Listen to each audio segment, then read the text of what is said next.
નમસ્કાર દર્શક મિત્રો, કનેક્ટ ગુજરાતના સીજી એક્સપ્રેસ ન્યૂઝમાં હું આકાંક્ષા આપ સૌનું સ્વાગત કરું છું.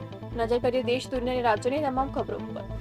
અમદાવાદના ચાંગોદરમાં આજે ઓવરબ્રિજ પરથી પસાર થઈ રહેલી એક ખાનગી કંપનીની બસનું ટાયર અચાનક નીકળીને નીચે સર્વિસ રોડ પર પડતા ત્યાંથી પસાર થઈ રહેલા એક નિર્દોષ બાઇક ચાલકનું કમકમાટીભર્યું મોત નીપજ્યું હતું.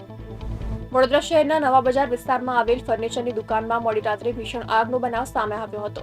આ વિકરાળ આગ દુકાનના બીજા માળ સુધી પહોંચી ગઈ હતી. જોકે ફાયર વિભાગની ટીમે ભારે જહેમત બાદ ત્રીજા માળે આગ પહોંચે તે પહેલા કાબૂમાં લીધી હતી.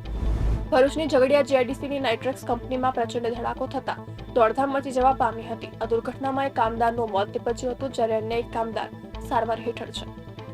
ઓડિશાના મલકાનગિરી જિલ્લામાં આદિવાસી મહિલાની હત્યા બાદ ભયાનક હિંસા ફાટી નીકળતા ગામમાં ભય અને તણાવનો માહોલ છે.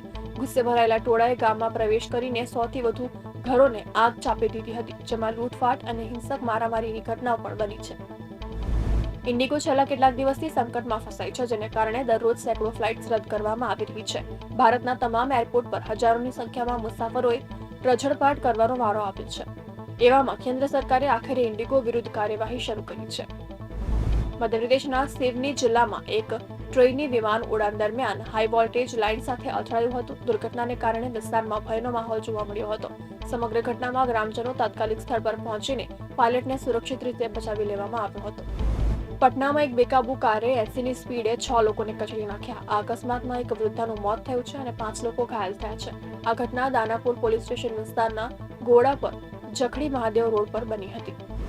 ચીને વિશ્વનો સૌથી પ્રથમ એવો રોબોટ રજૂ કર્યો છે જેમાં 6 હાથ લાગેલા છે. તેને 6 આર્મ વ્હીલ લેગ ડિઝાઇન કહેવાય છે. કંપનીનું કહેવું છે કે તેણે રોબોટને ફેક્ટરીઓ માટે બનાવ્યો છે. રોબોટ ફેક્ટરીઓના મુશ્કેલ કામોને પૂરા કરશે. જાપાનમાં 7.6ની તીવ્રતાવાળો ભૂકંપ આવ્યો છે અને તેને પગલે કેટલાય સ્થળો ખાલી કરવાના આદેશ આપવામાં આવ્યા છે.